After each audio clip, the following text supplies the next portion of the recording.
네, 할렐루야. 복된 주일. 오늘 함께 예배를 드리는 하나님 앞에 우리가 온 마음과 정성으로 귀한 예배가 되기를 간절히 소망합니다. 네, 잘 지내셨죠? 네, 감사합니다. 성도님의 깊은 배려와 또 하나님의 은혜 가운데에 지난 2주간의 목회사관학교 방문 일정을 잘 마치고 건강하게 잘 돌아왔습니다. 밴쿠버에 눈이 많이 왔다고 들었는데요. 눈을 피해서 한국에 갔다 오느라 이렇게 한국 갔는데, 한국은 또 오히려 이렇게 밴쿠버 날씨처럼 굉장히 따뜻했어 가지고요. 제가 맛있는 회를 먹지 못하고 회를 먹고 싶었는데 날이 너무 따뜻해서 이 균이 많다 그래가지고 그래서 어머니가 맛있게 끓여주시는 미역국만 많이 먹고 왔었습니다. 먼저는 우리 사랑하는 성도님들과 함께 이렇게 다시 뵈니까 너무나 좋고요. 또 아까 예배를 드리는데 뭔가 내 집에 왔구나라는 생각이 들어서 너무나 좀 감사했습니다. 오늘은 제가 우리 성도님들과 함께 이 아버지의 품이라는 제목을 가지고 말씀을 나누도록 하겠는데요. 우리 다시 한번 짧은 구절이지만 신명기 6장 4절에서 5절 말씀 우리가 다시 한번 주님 앞에 한 목소리로 봉독하면서 나아가도록 하겠습니다. 다시 한번 읽도록 하겠습니다. 신명기 6장 4절에서 5절입니다. 시작. 이스라엘아 들으라. 우리 하나님 여호와는 오직 한 분인 여호와이시다. 너는 내 온 마음을 다하고 영혼을 다하고 힘을 다해서 내 하나님 여호와를 사랑하여라. 아멘. 먼저는 온누리교회 목회자로서 목회적 소양을 새롭게 세워가는 시간으로 지난 2주간의 여정을 허락해 주신 우리 하나님과 또 우리 밴쿠버 온누리교회 성도님들에게 깊은 감사의 말씀을 드립니다. 목회사관학교라는 것은요, 영적 전쟁의 어떤 정예 요원을 양성한다라는 의미에서 사관학교라는 명칭이 붙어졌습니다. 영적으로 혼란해가는 이 시대에 목회자로서 또 영적 전쟁에서 승리하면서 또한 어떻게 우리 성도님들을 가르칠 것이고 또 목양할 것인가에 대해서 생각해보는 그런 학교였습니다. 그래서 이제 담임 목사님이신 이지은 목사님께서 맨 처음 개강 예배를 드리면서 말씀해 주실 때에 올해 표어인 우리 온 맘 다해 하나님만 사랑하라라는 이 표어가 어떤 생명력이 없는 구호가 되는 것이 아니라 정말 이 표어를 통해서 내적인 동력이 일어남을 통해 다시 한번 목회적인 회심이 일어나는 그런 구호가 되기를 간절히 희망하면서 메시지를 선포하셨었습니다. 그래서 사랑하는 성도님들에게도 말씀을 전하기 전에 한 가지 선포합니다. 2020년 우리의 영적인 회심이 다시 한번 온전히 일어나는 그런 귀한 한 해가 되시기를 예수님의 이름으로 선포합니다. 우리가 작년을 돌아보면서 어떤 잘못된 우리의 영적인 습관 혹은 주님의 마음과는 우리가 무언가 반대되는 영역이 있었다면 우리가 올해는 과감히 다시 한번 예수 방향으로 온전히 돌아가는 그런 영적인 회심이 있는 그런 한 해가 되기를 선포합니다. 그래서 저와 우리 성도님들이 다시 한번 올해 표어처럼 온 마음과 정성과 힘을 다해서 우리 하나님만을 사랑할 때에 우리가 다시 한번 썩어져가는 옛 구습을 쫓아가는 성도가 되는 것이 아니라 다시 한번 새로운 은혜로 우리의 속사람이 강건케 되는 그런 멋진 한 해가 되기를, 그런 멋진 영적인 회심이 일어나는 그런 한 해가 되기를 주님의 이름으로 간절히 축원합니다. 목회사관학교를 참석하면서 하나님께 참 감사하다라는 생각을 하고 있었습니다. 그런데 이제 제가 처음 참석하는 학교고 또 외국에서 있다가 가다 보니까 아는 사람들이 많이 없어서 그저 이렇게 약간 주변을 서성이고 있었는데요. 때마침 그나마 제가 아시는 목사님이 이제 뉴저지 온누리 교회를 담임하고 계시는 이제 마크 최 목사님이라고 계시는데요. 이 마크 최 목사님께서 갑자기 저를 이렇게 확 지나가시다가 김 목사님, 저기 올해 표어에서 혹시 이상한 거 발견하지 않았냐고 한번 찾아보라라고 이렇게 말씀을 하시면서 이렇게 싹 지나가시는 거였습니다. 혹시 우리 성도님들도 올해 표어를 보면서 이상하다라고 느끼신 것이 혹시 있으신가요? 한글로 이렇게 보면 전혀 이상함이 없죠. 문법도 다 맞고 전혀 이상함이 없습니다. 우선 올해 표어가 무엇입니까? 우리 한번 한 목소리로 읽어볼까요? 시작. 온 맘 다해 하나님만 사랑하라. 자, 근데 영어로는 뭐라고 적혀 있나요? Love the Lord your God with all your heart라고 되어 있습니다. 자, 이상한 점이 있습니까? 없습니까? 네. 아무리 찾아봐도 제 눈에는 그 당시 때 이상한 게 보이지 않아서 계속 고민을 하고 있었는데 다시 또 막시 목사님이 이렇게 싹 지나가시더니 어떻게 잘 찾았냐고 그래가지고 아니요 잘 모르겠는데요 목사님 그랬더니 아 목사님 영어 성경 한번 봐보라고 이게 영어 성경이랑 다르게 적혀 있지 않냐고 여기까지 알려드렸으니까 왜 다르게 적혀 있는지 조사해서 나한테 좀 알려달라고 이야기를 하시는 겁니다. 본인이 아셔도 되는데 왜 저한테 물어줬을까라는 생각이 있었지만 또 목사님께서 친히 이렇게 물어봐 주셨기 때문에 조사를 했습니다. 영어 성경을 찾아봤는데요. 그랬더니 영어 성경에 약간 다르게 되어 있는 겁니다. 2020년 새로운 마음을 가지고 표를 온전히 한번 내 마음에 새겨서 그래 내가 정말로 온 마음 다해 하나님만 사랑해야지 라는 마음을 가지고 이런 표를 정말 마음에 깊이 새겼다고 생각하면서 성경을 읽었다라고 생각했는데 영어 성경에 적혀 있는 내용을 보면서 내가 다 아는 게 아니었구나, 내가 이렇게 자세히 또 성경을 안 보고 있구나라는 어떤 제 자신의 부끄러움이 있는 또 그런 시간이 되었습니다. 왜 다르게 적혀 있는 것일까? 정말 이 안에 그렇다면 무언가 영적인 의미가 담겨 있는 것일까? 정말로 모세가 이 부분을 적는 것을 통해서 무엇을 말하고 싶어 했는가라는 이 부분 앞에서 다시 한번 말씀 앞에 진지하게 고민을 해봤습니다. 이 영어 성경으로 신명기 6장 5절 말씀을 보시면 이렇게 적혀 있죠. 네, 다음 화면을 넘겨주시겠습니까? 네, You shall love the Lord your God with all your heart and with all your soul and with all your might라고 적혀 있습니다. 자, 그런데 여기 보시면 이제 the Lord라고 하는 이 표에 적힌 내용, 이것이 우리가 적힌 뒤에 있는 배너에도 보이시겠지만 이제 원래 L이 대문자로 적혀 있고 그 다음에 ORD는 이제 소문자로 적혀 있는데 성경에는 이것이 대문자로 적혀 있습니다. 왜 이것이 다르게 적혀 있을까? 신명기 6장 5절에 적혀 있는 내 하나님 여호와를 사랑하라에서요, 이 내 하나님 여호와라는 것은 이 엘로힘 예호바라고 기록이 되어 있습니다. 즉 야훼라는 것은 구약 시대의 이스라엘인들이 하나님을 부르고 싶었지만 어떤 고유 명사로서 나는 스스로 있는 자라는 뜻을 가졌다 하더라도 이스라엘 백성들은 하나님을 함부로 부를 수 없었기 때문에 이 야훼 대신에 아도나이 혹은 엘로힘이라는 호칭을 썼었습니다. 아도나이와 엘로힘 모두 주인 혹은 하나님이라는 어떤 부분에서는 동일한 의미를 가졌다라고 볼 수가 있겠지만 사실 해석에는 약간의 차이가 있습니다. 제가 표를 하나 준비를 했는데요. 표를 참조하시면 좋겠고요.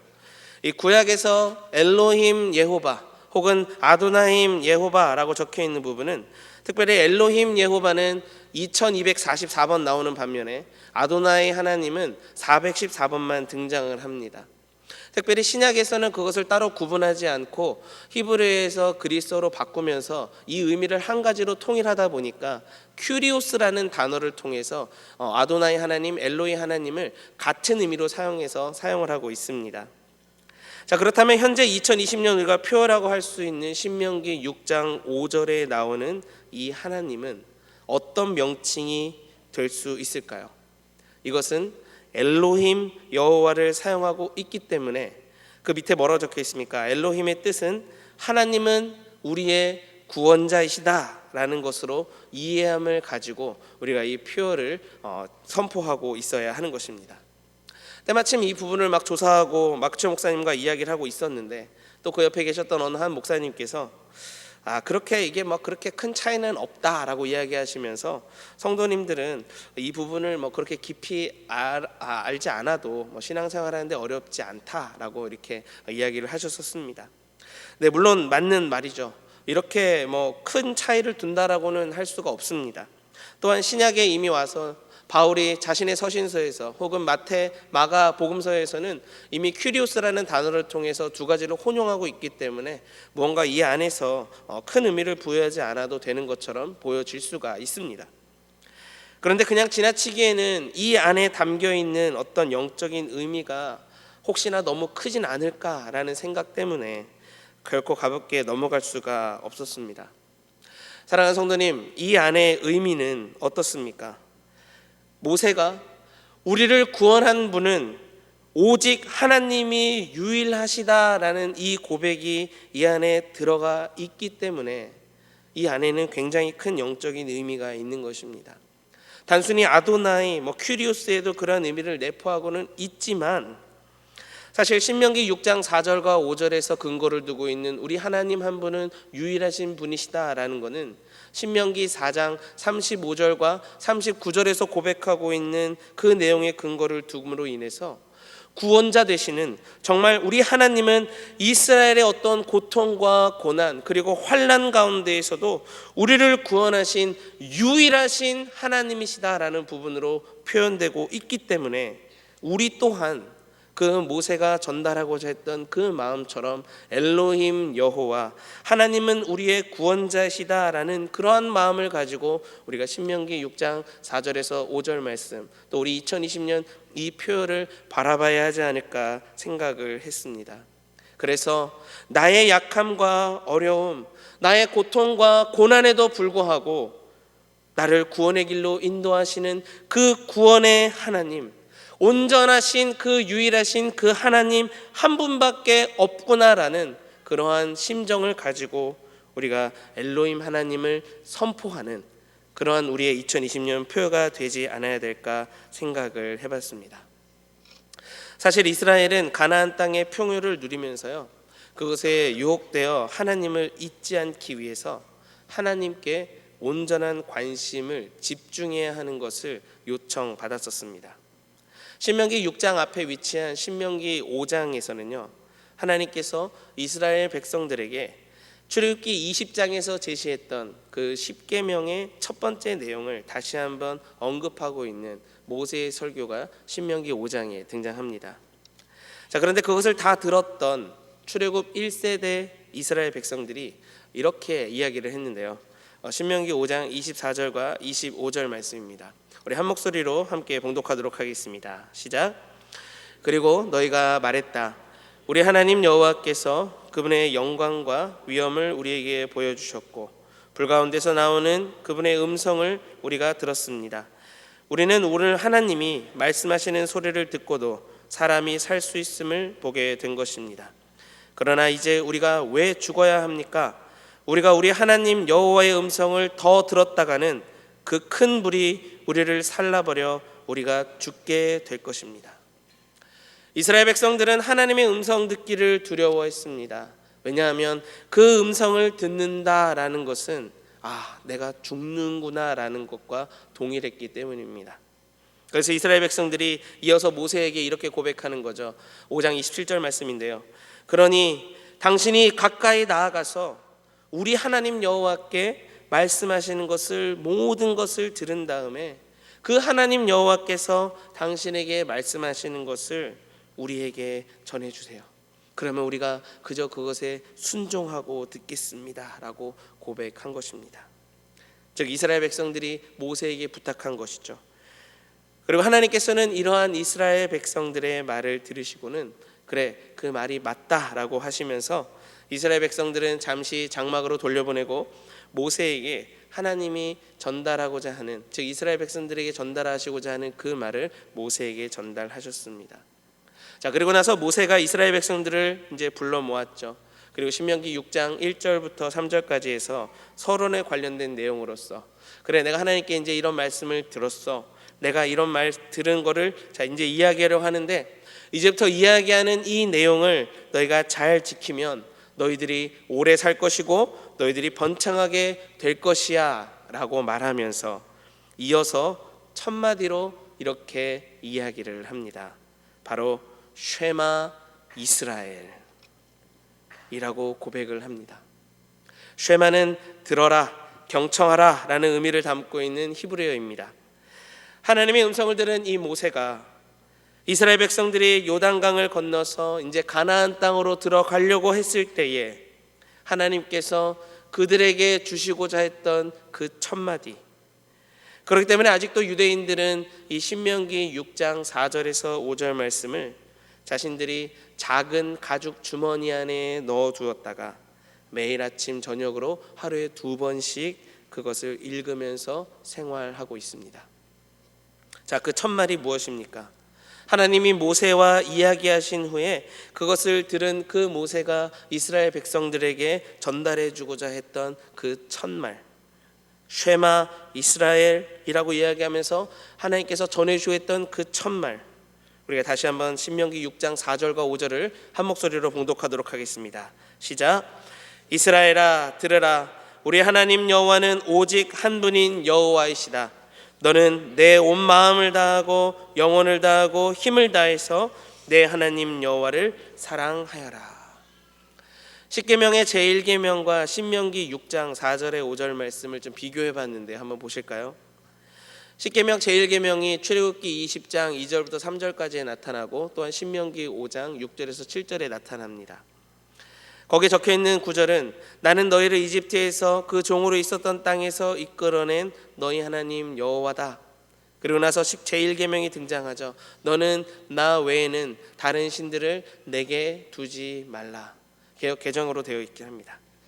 그 옆에 보시면 신명기 6장 4절에서 5절에 적혀있는 어떻게 적혀 있습니까? 모세가 대신 전달해 준 그 하나님의 첫 번째 말 이스라엘아 들으라. 그 다음에 이제 첫 마디가 나오는 거죠. 우리 하나님 여호와는 오직 한 분인 여호와이시다. 너는 내 온 마음을 다하고 영혼을 다하고 힘을 다해서 내 하나님 여호와를 사랑하여라. 하나님이 430년 동안 고통받고 있었던 이 이스라엘 백성들을 출애굽시키신 후에 고대 근동에서 자주 행해졌던 이 종주권 조약, 이것에 근거해서 이스라엘 백성들을 구원해 준 하나님과 또 그 하나님의 백성이 맺었던 그 계약의 첫 번째 조항에 나와 있는 것은 너는 나 외에는 다른 신들을 내게 두지 말라였습니다. 자, 너는 나 외에라는 것은요, 히브리어로 알파님이라는 단어가 사용되어졌는데요, 이것은 내 얼굴 앞에라는 의미가 있습니다. 그렇기 때문에 내 얼굴 앞에 다른 신들을 두지 말라라는 내용으로서 결과적으로 이것을 다시 재해석해 보면 너는 나만 바라봐라, 결과적으로 나만 사랑하라라는 내용이 담겨져 있는 것입니다. 마찬가지로 하나님의 직접적인 음성을 듣고 두려워하던 그 이스라엘 백성들에게 하나님께서 모세를 통해 주시고자 했던 그 첫마디, 그리고 그것을 지켜야 할 그 출애굽 2세대가 들었던 그 첫말은 동일하게 너는 내 하나님 여호와를 사랑하라 였습니다. 1세대와 2세대에 걸쳐서 하나님은 결코 다른 것을 요구하지 않으신 것이죠. 하나님을 사랑하는 그 자체만을 1세대와 2세대에 걸쳐서 계속해서 원하신 것입니다. 하나님을 향해 헌신하는 것 너무나 좋은 행동이죠. 하나님을 위해 우리가 이렇게 예물을 드리고 또 주님 앞에 시간을 내어 드리는 것 하나님께서 기쁘게 받으십니다. 그러나 그 무엇보다도 우리가 믿고 있고 우리가 유일한 하나님이라고 따르고 있는 그 하나님이 진정으로 원하시는 것이 무엇일까? 그 하나님께서 가장 원하시는 것은 바로 하나님을 사랑합니다라는 그 하나님 사랑을 가장 원하신다라는 것입니다. 그래서 우리 사랑하는 성도님들과 첫 번째로 나누고 싶은 것은 하나님 사랑합니다 라는 것입니다. 이렇게 질문드리고 싶습니다. 하나님을 정말 사랑하시는지요? 정말로 우리의 깊은 내면에 정말 다른 그 어떤 것이 아니라 하나님을 사랑하는 그 마음이 있으신지요? 하나님은 이스라엘 백성들에게 다른 그 어떤 것을 요구하지 않으셨습니다. 내가 너희를 구원했으니까 너는 나한테 이만큼 헌신해야 돼. 내가 너희를 구원했으니까 지금 너가 가지고 있는 수많은 재물과 어떤 너의 재산들을 다 나에게 바쳐.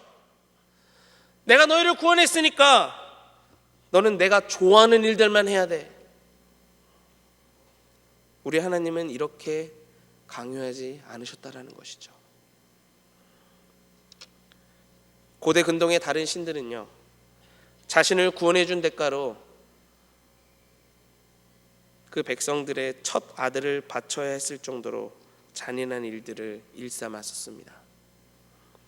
그러나 우리 하나님은 어떠십니까? 아브라함을 통해서 나는 절대로 그런 잔인한 신이 아니다, 나는 나의 형상대로 빚은 그 사람을 함부로 훼손시키는 그런 신이 아니다 라는 것을 몸소 보여주기 하셨습니다. 그런 하나님이 고통, 고난, 아주 힘든 고된 노동을 430년 동안 하던 그 이스라엘 백성들에게 그들을 출애굽하시면서 가장 먼저 하셨던 그 말, 너는 나만 사랑할 수 있겠니? 라는 것입니다. 물론 이 질문에 우리는 당연히 예 주님, 그렇죠 하나님, 제가 정말 하나님을 안 사랑하겠습니까? 하나님 정말 사랑해요, 사랑하죠 라고 말할 수 있죠. 그러나 우리는 실제로 어떻게 반응하며 주님 앞에 살아가고 있습니까? 예레미야 2장 13절 말씀입니다. 한번 들어보시기 바랍니다. 내 백성이 두 가지 악을 저질렀다. 생명수의 원천인 나를 버리고 스스로 물 저장소를 파서 만들었다. 그러나 그것은 물을 담지 못하는 깨진 물 저장소였다. 이스라엘 백성들은 가나안에 들어간 후에 하나님을 버렸습니다. 그리고 그들 스스로 할 수 있다라고 생각하면서 자신들의 물 저장소를 만들기 시작했습니다. 그리고 그들 스스로 생명수의 원천을 만들려고 그 우물을 파기까지 했었죠. 때론 그곳에 열심으로 물을 붓습니다. 그러나 여러분, 그곳이 지금 실제로는 어떤 곳이라고 성경이 말하고 있습니까? 물을 담지 못하는 깨진 물 저장소였습니다. 우리도 이러한 삶을 살고 있지는 않습니까? 내 스스로 할 수 있다라는 생각. 이민 생활하면서도, 우리가 유학 생활하면서도 이런 생각을 종종 하죠. 심지어 신앙생활에서도 우리 스스로 할 수 있다라고 생각을 합니다. 그러나 어떻습니까?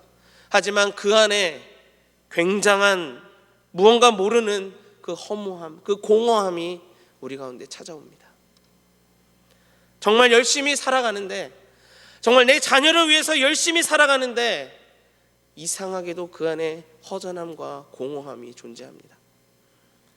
열심히 생존했죠. 열심히 살죠.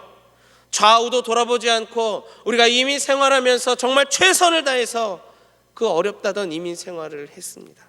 생존하기 위해서 정말로 온 힘을 다했었습니다.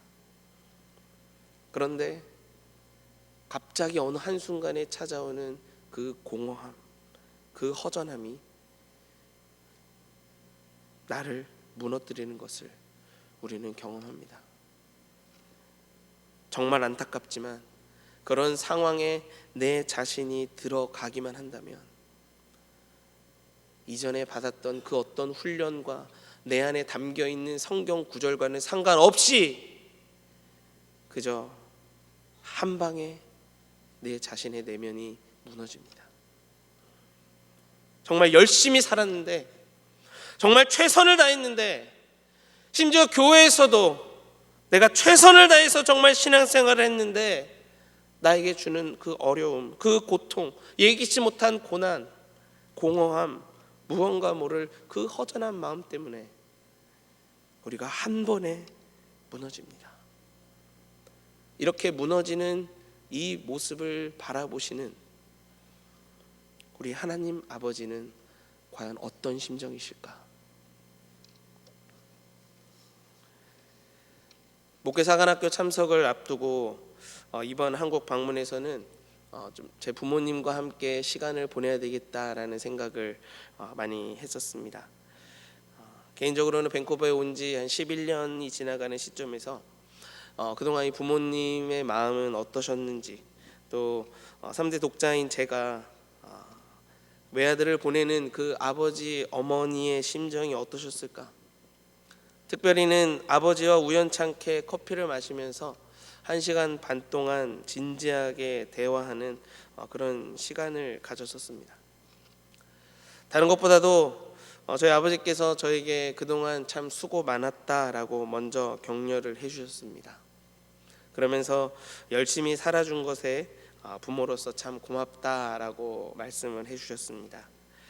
그리고 많은 이야기를 하다가 듣기로는 참 이민 생활이 힘든데 그 힘들 때마다 아버지로서 내가 너를 든든하게 안아주지 못하고 내 품에 한번 이렇게 격려해주지 못해서 참 미안하다라는 이야기를 좀 들었습니다. 그 이야기를 들었을 때에 세상 그 어떤 것과도 비교할 수 없는 그 아버지의 그 품, 어떤 말보다도 강한 힘이 있는 그 부모님의 그 품을 한동안 잊고 있었던 제 자신이 생각이 났습니다. 성도님들 앞에서 참 부끄럽지만 이민 생활을 하면서 나 혼자서 이걸 해냈다라는 생각이 참 많이 있었습니다. 공부도 제가 한 것이었고 이 밴쿠버에서 어떻게든 살아가려고 세컨잡까지 하면서 혼자 내가 열심히 정말 내 가족을 위해서 열심히 살았다, 정말 내가 이렇게 할 수 있었다라는 어떤 이런 마음이 있었습니다. 하지만 이번에 제가 부모님과 대화를 통해서 진지하게 이야기하는 그 시간을 통해서 이런 저의 모든 생각을 무너뜨렸던 그 한 가지가 있었는데요. 그것은 바로 아버지의 그 기도, 그리고 그 어머니의 그 기도, 아들을 위해서 그저 묵묵히 참고 견디는 그 부모님의 사랑이 있었기 때문에 이것이 가능한 것인 것을 제가 깨닫게 되었습니다. 그러면서 느꼈던 그 하나님의 심정, 아버지의 그 한마디에 제가 고백할 수 있는 말은 네 아버지 감사합니다, 그리고 아버지 사랑합니다 라는 말이었습니다.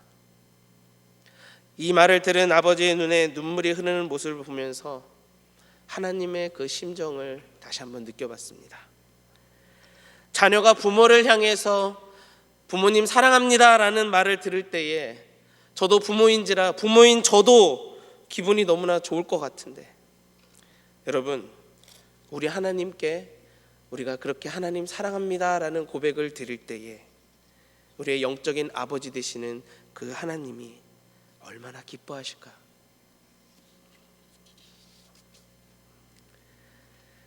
하나님께 이러한 사랑의 고백이 넘쳐나는 저와 성도님들의 삶이 되시기를 주님의 이름으로 간절히 축원합니다.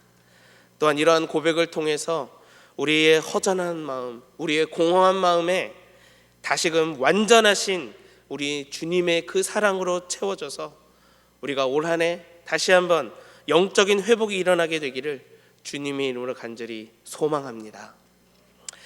두 번째로 우리가 기억해야 할 것이 있습니다. 그것은 바로 마음과 영혼과 힘을 다해 하나님을 사랑하는 것은 작은 데서 출발한다라는 것입니다. 자, 여기서 우리는 하나님을 어떻게 사랑해야 하는지를 배우는 것이죠. 곧 마음과 생명과 능력 모두를 가지고 우리 하나님을 사랑해야 한다라는 것입니다. 여기서 마음이라는 것은요, 지정의를 뜻하는 것이고요, 또 뜻은 영혼과 생명을 말하고 있습니다. 그리고 힘은 활동력, 그리고 그가 가진 능력을 가리키는 것이죠. 그렇기 때문에 모세는 모든 것을 소모해서 너의 하나님을 사랑하라라고 말하고 있는 것입니다. 즉 이 세 가지, 마음, 영혼, 그리고 우리의 힘은요, 인간의 어떤 전 인격과 그리고 우리의 모든 노력을 강조하는 그러한 단어라고 볼 수가 있겠습니다. 이것은 하나님을 향한 어떤 인간의 전적인 헌신과 사랑을 가리키는 것이기도 하죠. 그래서 저와 성도님들도 하나님을 사랑하는 이 명령 앞에 우리가 머리가 아니라 우리의 마음 속에 그것을 둘므로 우리가 그것대로 행동해야 한다라는 것입니다. 왜냐하면 사람은 마음에 품은 것을 말하고 행동하기 때문입니다. 그리고 마음에 무엇이 있는가가 그렇기 때문에 우리 가운데 중요하게 되는 것이죠. 성경의 여러 인물들의 삶을 통해서 무엇이 그들의 마음속에 있었는지를 우리는 성경을 읽어보면서 알 수가 있게 됩니다. 이와 관련된 한 여인을 한 명 소개하려고 하는데요. 이 여인은 신명기에 나오는 이 구원의 하나님, 즉 엘로힘 하나님에 대한 기쁨을 노래했던 여인이었습니다. 사무엘상 2장 1절부터 2절 말씀 우리가 다 같이 한 목소리로 봉독하도록 하겠습니다. 시작.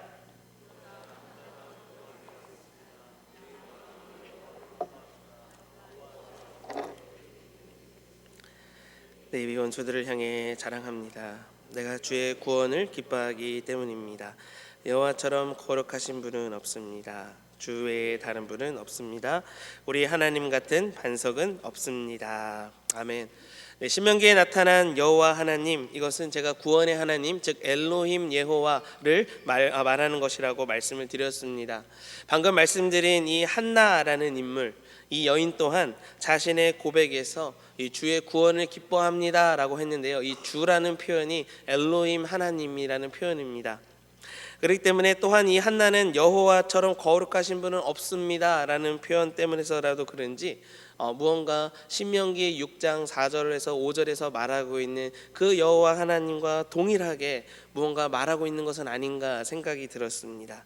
그래서 이 한나의 삶을 통해서 신명기 6장 4절에서 5절에서 말하고 있는 또 이 하나님은 어떤 하나님을 말할 수 있을까라는 부분을 한번 생각을 해봤는데요. 한나라는 여인의 삶을 보면 참 우리와 비슷한 것이 많죠. 그녀는 매년 혹은 매번 예배를 드리는 일에 정말 최선을 다했던 여인이었습니다. 하지만 그녀에게는 한 가지 허전함 그리고 공허함이 존재했었죠. 그것은 바로 자녀가 없었습니다. 또한 이런 그녀를 가만두지 않고 분인나라는 이 여자가 계속해서 괴롭히고 또 업신여김에 견딜 수 없는 어떤 아픔까지 이 여인에게 있었습니다. 또한 안타깝게도 그녀의 남편이라고 할 수 있는 이 엘가나라는 이 남편이 이러한 그녀의 모습에 전혀 위로가 안 되는 말로 함께하죠. 여보, 왜 먹지도 않고 있어? 여보, 왜 그렇게 울고 있어? 왜 그렇게 그냥 슬프게 하고만 있어? 이렇게 이야기를 하죠. 오늘날의 언어로 이야기하면 이 공감 능력이 제로인 것입니다. 남편분들에게 선포합니다. 오늘은 꼭 이것을 놓고 기도하시기 바랍니다. 그 기도 제목은 아내를 공감하는 남편 되게 하소서입니다. 우리 아내 되시는 분들만 아멘을 갑자기 많이 하셔서 성도님들, 제가 왜 이렇게 이야기할까요? 이 기도 제목이 제 기도 제목이라서 그렇습니다.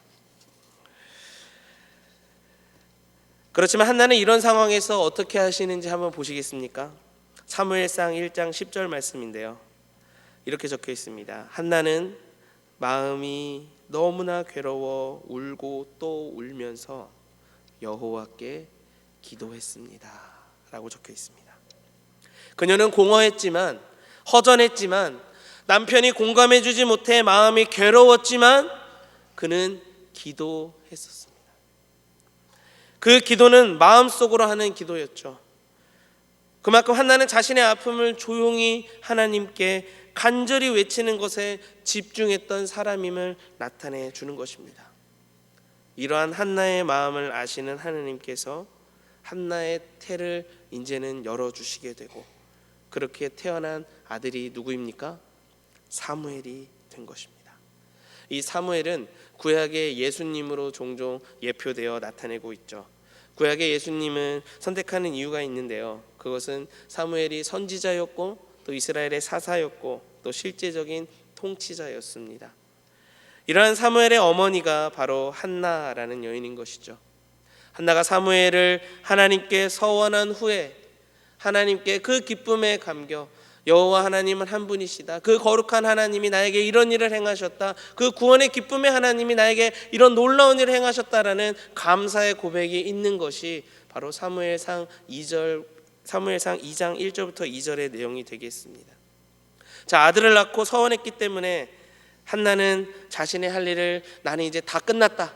나는 이제 아들을 낳았기 때문에 나는 이제 더 이상 할 것이 없다 라고 그녀가 생각을 했었을까요? 아닙니다. 한나는 매년 하던 일이 한 가지 있었습니다. 사무엘상 2장 19절 말씀인데요, 우리 한 목소리로 함께 봉독하도록 하겠습니다. 사무엘상 2장 19절입니다. 시작. 사무엘의 어머니는 남편과 함께 매년제를 드리러 올라올 때마다 작은 겉옷을 만들어 사무엘에게 가져다 주곤 했습니다. 한나는 매년 예배를 드리러 가면서 사무엘을 위해서 작은 겉옷을 만들어 갔죠. 사무엘이 장성해서 어느 정도 컸는데도 불구하고 그녀는 작은 겉옷을 만들어 갔습니다. 사무엘이 제사장에 있는 것도 어찌 보면 굉장히 큰 일이고, 이제 더 큰 사람이 되라, 너는 엘리 제사장보다 더 큰 정말 위대한 제사장이 되라 라는 의미에서 정말 큰 에봇을 만들어줘도 되고 정말 큰 옷을 만들어줘도 상관이 없었는데, 어떻습니까? 이 한나는 작은 겉옷을 만들어주고 있습니다. 매년 예배를 드리러 가면서 작은 겉옷을 전달해 줬기 때문에 한 올 한 올 어렵게 그 옷을 만들면서 자신이 정말로 어렵게 얻은 그 사무엘을 위해서 기도하면서 그 옷을 만들어지는 않았을까 상상을 해보게 됩니다.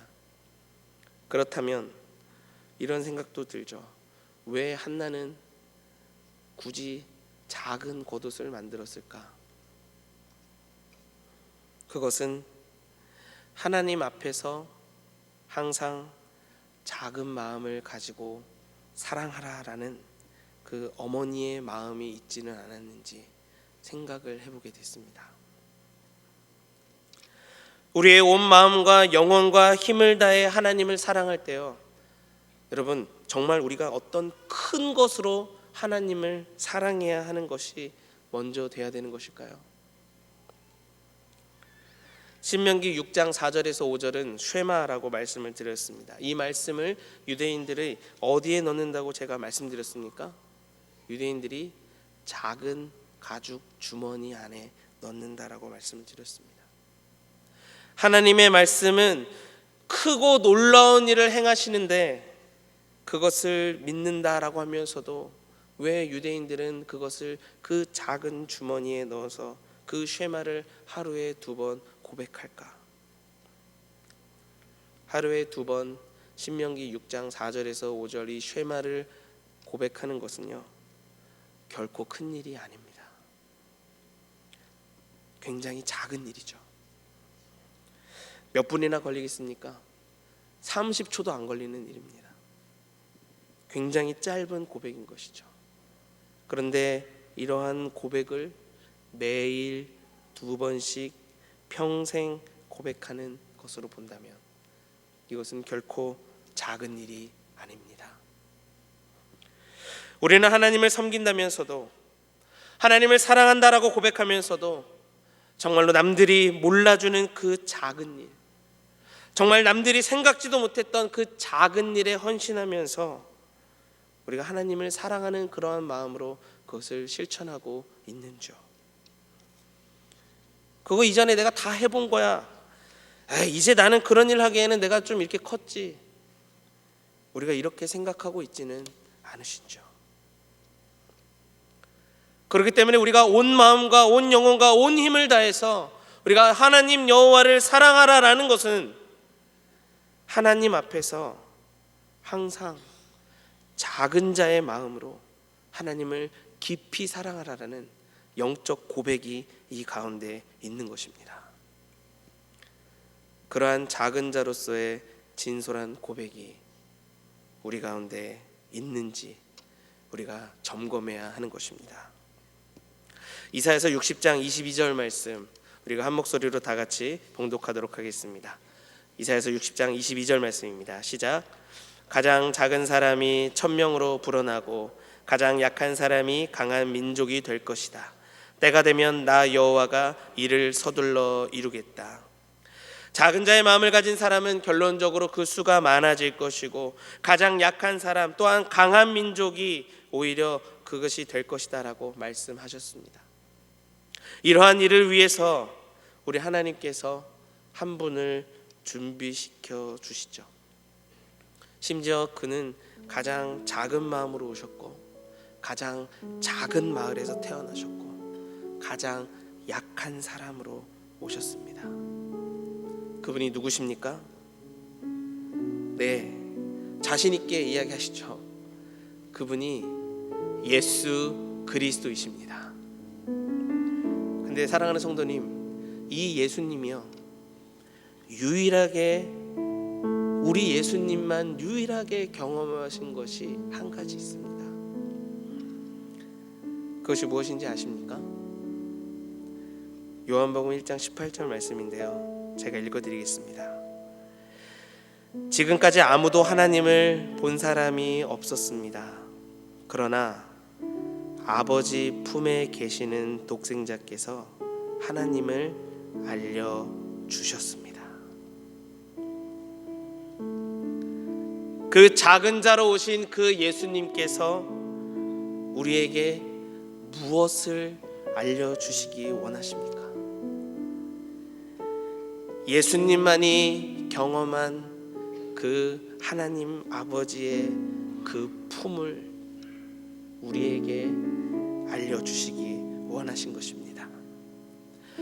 말씀이 육신이 되어 우리 가운데 나타나시는 그 놀라운 그 은혜 가운데에는 너희는 이렇게 살아야 돼, 너희는 이렇게 행동해야 돼 라는 부분으로 알려주시기 위해서 온 것이 아니라 그 하나님 아버지의 품이 얼마나 좋으셨으면 그것을 우리 가운데 알려주시기 원하셨는지, 그 하나님께서 유일하게 그것을 경험한 그 예수님을 우리 가운데 보내주신 것입니다. 사랑하는 성도님, 그 품이 어떤지 한번 경험해보고 싶지 않으십니까? 말씀을 맺겠습니다. 네, 저는 그 품을 경험해보고 싶습니다. 우리를 얼마나 사랑하셨으면 자신의 아들을 우리에게 보내주셨는지, 정말 그 품이 얼마나 좋으면 그것을 유일하게 경험한 자신의 그 아들을 오시지 않아도 되는데 굳이 오셔서 우리에게 보내주신 것인지, 그 아버지의 그 품을 저는 정말 경험해보고 싶습니다. 그리고요, 그 아버지의 그 품에서 이렇게 고백해보고 싶습니다. 하나님, 당신의 그 품 안에서 고백합니다. 나의 작은 마음과 작은 영혼과 작은 힘이지만 하나님, 온 마음 다해 사랑합니다. 하나님, 그 아버지의 품, 두 팔로 나를 꼭 안아주시면서 나의 사랑하는 딸아, 나의 사랑하는 아들아, 얘야, 내가 널 사랑한다 라고 고백해 주시는 그 하나님의 품, 우리는 그 품 안에서 신명기 6장 4절에서 5절 말씀, 특별히 2020년 우리 교회에 허락하신 그 표, 내 주님 온 마음 다해 하나님만 사랑합니다라는 그 사랑의 고백이 그 넓은 그 하나님의 품에서 우리가 고백되어질 수 있기를 간절히 소망합니다. 그렇다면 오늘 누가 이러한 고백을 들으심으로 그 품에 안겨 하나님께 고백하시겠습니까? 기도하시겠습니다.